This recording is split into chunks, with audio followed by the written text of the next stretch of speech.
दोस्तों, मैं प्रवीण। आज हम पढ़ेंगे सार्वजनिक पुस्तकालय के बारे में। तो सार्वजनिक पुस्तकालय के बारे में पढ़ने से पहले हम देखेंगे तो ये कुछ क्वेश्चन हैं जो नॉर्मली एग्ज़ामों में पूछे जाते हैं, तो इनको आप देख लेना। और हम शुरू करते हैं सार्वजनिक पुस्तकालय के बारे में। अब अगर हम देखते हैं तो इसकी परिभाषा देख लेते हैं। तो सार्वजनिक पुस्तकालय क्या होता है? सार्वजनिक पुस्तकालय होता है कि जो हमारे आजू बाजू जितने भी लोग बाग हैं, जो आराम से वहाँ पे जा सकें और वहाँ पे बैठ के पढ़ सकें। ये हो गया आम भाषा में। अब स्टैंडर्ड लैंग्वेज में ये है कि किसी भी स्थान और क्षेत्र के जो लोग बाग हैं वो जा सकें बिना भेदभाव के पुस्तकालय सेवा, जिनको आसानी से मिल सके। और इनका जो भी संचालन होता है वह राजकीय निधि मतलब राज्य के द्वारा संचालित होना चाहिए। मतलब जनता के लिए, जनता के पैसों से ही काम चलाया जाता है। अब सुबोध कुमार मुखर्जी ये हैं हमारे पुस्तक वैज्ञानिक। तो इनके अनुसार जो पुस्तकालय है ये क्या है? एक सामाजिक संस्था है। अब सामाजिक संस्था है जो जनता के द्वारा जनता के लिए चलाया जाता है। और राज्य से जो भी देश है, जो भी अधिनियम है, जो भी कानून है उसके द्वारा। सीजी विश्वनाथन, तो ये जो मत है ये सीजी विश्वनाथन के द्वारा दिया गया है। टोटल मिला के ये है कि जनता के लिए, जनता के पैसों द्वारा ही संचालित होना चाहिए, वही सार्वजनिक पुस्तकालय कहलाएगा।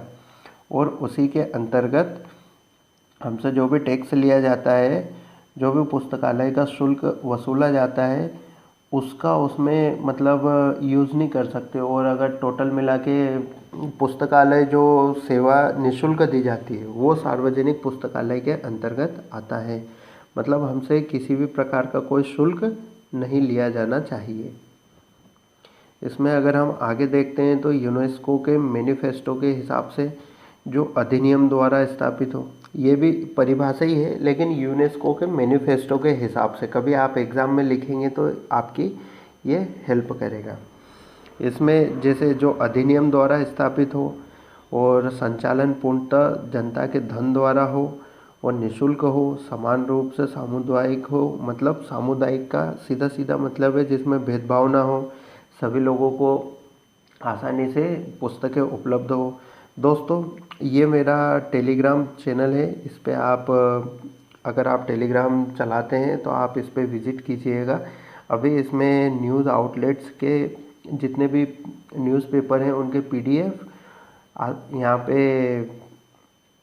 पे पीडीएफ उपलब्ध होते हैं। और ये मेरा ईमेल एड्रेस है। अगर आपको किसी भी प्रकार की कोई समस्या हो तो आप मुझसे कांटेक्ट कर सकते हैं। इसमें अभी जो हमारे नेट के जो एमसीक्यू हैं और जो भी वीडियो के नोटिफिकेशन है वो अभी इसमें डलना स्टार्ट हो जाएंगे। वीडियो के नोटिफिकेशन तो डलते ही हैं टेलीग्राम ग्रुप पर नेट के जो एमसीक्यू हैं वो भी यहाँ पे आसानी से उपलब्ध हो जाएंगे। अब देखते हैं, एल.आर. मैकालविन के अनुसार 5 आधारभूत तत्व जो सार्वजनिक पुस्तकालय होता है उसके जो 5 आधारभूत तत्व हैं वो एल.आर. मैकालविन ने दिए थे। इस बात को ध्यान रखना। और इसके जो भी तत्व हैं वो हम देख लेते हैं कि मतलब ये चीज़ें होनी ही होनी चाहिए। आधारभूत का मतलब ये होता है कि ये चीज़ होना ही चाहिए सार्वजनिक पुस्तकालय के अंदर। अगर ये चीज़ नहीं है तो वो सार्वजनिक पुस्तकालय की कैटेगरी के अंतर्गत नहीं आएगा। जैसे कि इसका संचालन एवं उत्तरदायित्व स्थानीय प्रशासन पर हो, टोटल मिला के गवर्नमेंटल हो। इसके बाद में संचालन के लिए वित्त प्रशासन से प्राप्त हो, मतलब सरकारी पैसे से चलता हो। और सभी सेवाएं निःशुल्क हो। ग्रंथ पाठक, जो भी पाठक अध्ययन करते हैं उनके अनुसार हो, उनके रुचि के अनुसार हो। ये थोड़ा सा हो गया, थोड़ा प्रिंटिंग मिस्टेक हो जाता है, देख लेना। तो जो भी ग्रंथ है वो पाठक के अध्ययन की रुचि के अनुसार हो और बिना भेदभाव के सामाजिक रूप से वहाँ पर अध्ययन कर सकें। इसके बाद में अगर हम देखते हैं तो सार्वजनिक पुस्तकालय की आवश्यकता क्यों पड़ी, ये चीज़ देख लेते हैं। तो नागरिक कर्तव्य एवं साक्षरता, तो बहुत सारे लोग हैं जो कॉलेज और कहीं पे भी शिक्षण संस्थाओं में नहीं जा पाते हैं, तो वो आसानी से यहाँ पर जाकर निःशुल्क शिक्षा ले सकते हैं। नागरिक कर्तव्य, तो जब साक्षर होंगे तो उन्हें अपने कर्तव्य और अधिकारों के बारे में पता ही पड़ेगा। जब पता पड़ेगा तो वो आगे चल के अच्छे से एक अच्छे नागरिक बनने में यह सहयोग करेंगे।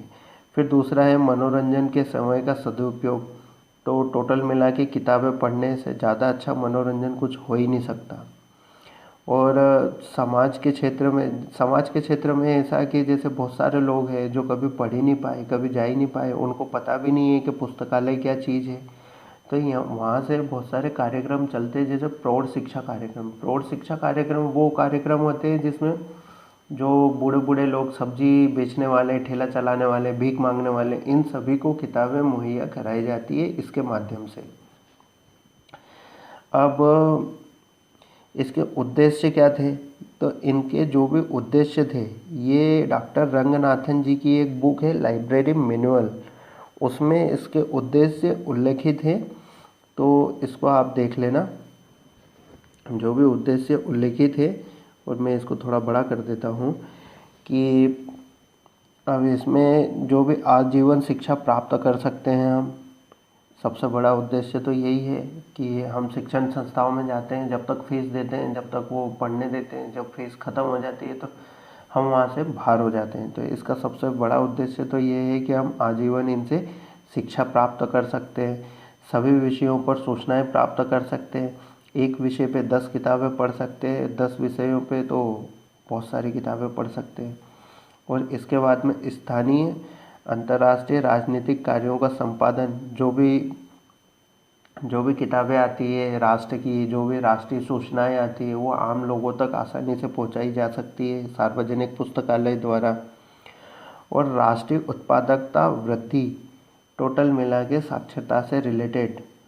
राष्ट्रीय उत्पादकता मतलब एजुकेशन रिलेटेड, लोग जितने ज़्यादा पढ़े होंगे उतने ज़्यादा राष्ट्रीय उत्पादकता में सहयोग करेंगे। टोटल मिला के प्रोडक्टिविटी जब निकलती है, जब लोग शिक्षित होंगे तो कुछ काम करेंगे तो पैसा आएगा, वो पैसा राष्ट्र की उन्नति में सहायक होगा। ऐसा फ्री टाइम का सदुपयोग होता ही है। इसके बाद में प्राचीन एवं वर्तमान साहित्य भावी पीढ़ी को उपलब्ध कराना। साहब आप वहाँ पे जाके रामायण भी पढ़ सकते हैं।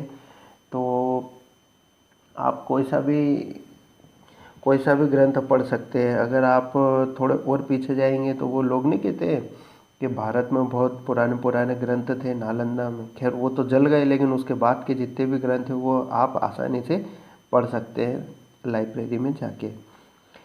अब एक हिसाब से ये मुद्रित और संरक्षित संस्था के रूप में, मतलब आपकी कोई सी किताब पब्लिश करवानी है तो आप यहाँ पे जा सकते हैं, पब्लिश करवा सकते हैं और कॉपीराइट के तहत उसको संरक्षित भी करवा सकते हैं, और ज्ञान तो बढ़ता ही है। इसके बाद में सार्वजनिक पुस्तकालय के कार्य। तो सार्वजनिक पुस्तकालय के क्या कार्य हैं? तो ये सबसे पहले तो शिक्षण सामग्री का संग्रहण करता है, शैक्षणिक कार्यक्रम चलाता है और प्रौढ़ शिक्षा को स्थायी एवं प्रभावशाली बनाना। अभी मैंने बताया था ना कि प्रौढ़ शिक्षा चलाते हैं। प्रौढ़ शिक्षा मतलब बूढ़े जितने भी लोग जो स्कूल वगैरह कहीं नहीं जाते उनको पढ़ाना। इसके बारे में अब हम देखते हैं, तो इसका जिक्र कहाँ आया भाई? तो सार्वजनिक पुस्तकालय का जो तंत्र है, ये तंत्र इतने स्टेज से मिलके सार्वजनिक पुस्तकालय बना है। टोटल मिला के सार्वजनिक पुस्तकालय की ये बहुत सारी छोटी छोटी इकाइयाँ हैं जिनके माध्यम से वो अपना कार्य करता है। तो ये सार्वजनिक पुस्तकालय का जो प्रतिवेदन आया था, ये कब आया था? ये 1957 में आया था। इसके अध्यक्ष कौन थे? इसके अध्यक्ष थे KP सिंह। अभी इसका जो पार्ट 2 भी आएगा, आप उसमें पढ़ेंगे कि इनके अध्यक्ष कौन थे। जैसे कि इनके ये स्तर हैं: राष्ट्रीय पुस्तकालय, राज्य केंद्रीय पुस्तकालय, जिला पुस्तकालय, प्रखंडीय पुस्तकालय और पंचायत पुस्तकालय। इनको भी हम डिस्क्राइब करेंगे, लेकिन वीडियो ज़्यादा लंबा हो जाएगा, इसलिए इनको मैंने पार्ट 2 बना के कवर किया है। आप ज़रूर देखिएगा इसका पार्ट 2। इसके बाद में पुस्तकालय संचालन में कुछ ना कुछ तो समस्याएं आती होगी। तो क्या क्या समस्याएं आती हैं हम वो देख लेते हैं। तो सबसे बड़ी समस्या तो यही है, साक्षरता का अभाव। अब साक्षरता का अभाव मतलब सीधा सीधा लोग पढ़े लिखे नहीं हैं तो उनको पता ही नहीं है कि कहाँ पे पुस्तकालय, कहाँ जाना है, कैसे किताबें मिलेगी और कहाँ से हम शिक्षा प्राप्त कर सकते हैं। आर्थिक विषमताएं, आर्थिक विषमताओं का सीधा सीधा मतलब है कि जो लोग निर्धन हैं, गरीब हैं, वो पुस्तकालय के बारे में ज़्यादा तौर पे सोच नहीं सकते, उनके पास में फ्री टाइम नहीं होता, वो अपने काम, धन आपूर्ति संबंधित काम करना ज़्यादा पसंद करते हैं जिससे उनको पैसा मिल सके। और इसी पॉइंट का दूसरा अर्थ ये भी है कि बहुत सारे, हम अगर पश्चिमी देशों में देखेंगे तो वहाँ पे लाइब्रेरी में जितना पैसा खर्च किया जाता है उतना फंड हमारे यहाँ खर्च नहीं किया जाता। अगर वहाँ पे 100 रुपये खर्च किए जाते तो हमारे यहाँ 10 या 5 रुपये, इतना कम खर्च किया जाता है। तो ये होती है आर्थिक विषमताएं। इसके बाद में अध्ययन अभिरुचि हेतु अभिप्रेरणा का अभाव। अध्ययन अभिरुचि वो चीज़ होती है कि हमारे पढ़ने की इच्छा। आज हम ये कटु सत्य है कि हमें बहुत टाइम हो गया, आज हमने ना पूरी एक किताब ही नहीं पढ़ी होगी बहुत टाइम से।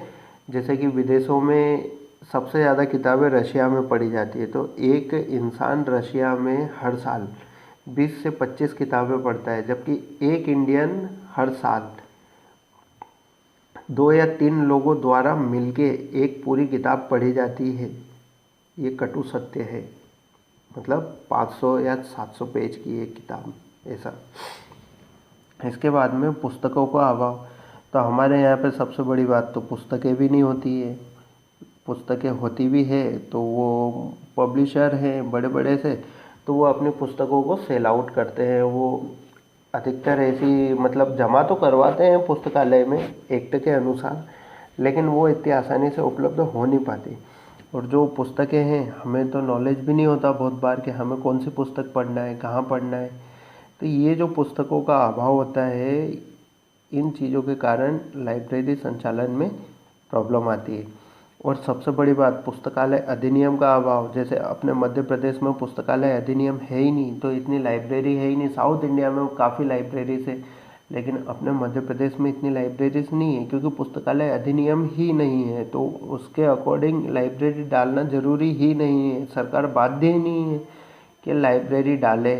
और है ना, वहाँ पे जो भी सिस्टम है उसको अच्छे से फॉलो कर सके कि लोग आए, पढ़ने आए, इनको निःशुल्क लाइब्रेरी की व्यवस्था मिल सके, पुस्तकालय सेवा का लाभ ले सके। और इसके साथ में ही लोग टोटल मिला के लाइब्रेरी अभी जो संचालित है उनमें भी काफ़ी फंड की कमी है, बहुत कमी आई है। इसके बाद में देखते हैं इसका समाधान क्या है। इसका समाधान ये है कि अधिक से अधिक पुस्तकालय अपन स्थापित करें। और पुस्तकालय उपयोग नीति यूजीसी, मतलब टोटल मिला के हमारा जो क्या कहते हैं, यूजीसी ग्रेजुएशन लेवल की जो उच्चतर संस्था है, उसके हिसाब से जो भी किताबें निकलती उनका जितना कम मूल्य हो सके, यही तो प्रेरित करेगा। उन किताबों का जितना कम मूल्य निर्धारित हो सकेगा, किताबें जितनी सस्ती होगी, पब्लिक उतनी ही आसानी से पढ़ सकेगी, खरीद सकेगी। और अधिक से अधिक पुस्तकालय लगाने से जो वो भी नहीं खरीद सकते, वो वहाँ जाके समझ सकते हैं और पढ़ सकते हैं। अब दोस्तों, इसका पार्ट 2 मैं जल्दी ही लेके आऊँगा। मेरी थोड़ी तबीयत ख़राब चल रही है, इसलिए हो सकता है थोड़ी धीमी गति से काम हो, लेकिन मैं कोशिश करूँगा कि इसका जल्दी ही आपके लिए पार्ट 2 भी उपलब्ध करा दूँ। धन्यवाद। अगर आपको वाकई में वीडियो अच्छे लग रहे हैं तो प्लीज़ सब्सक्राइब करें और लाभ लेवें, क्योंकि अप्रैल चल रहा है, शायद मई से एग्ज़ाम चालू होने वाले हैं। तो आप एक इन वीडियोस के माध्यम से आप एक अच्छा आंसर लिख सकते हैं एग्ज़ामों में। कोविड के कारण क्लासेस लगी नहीं हैं, तो आप जितना हो सके इन वीडियोस का फ़ायदा ले सकें। धन्यवाद।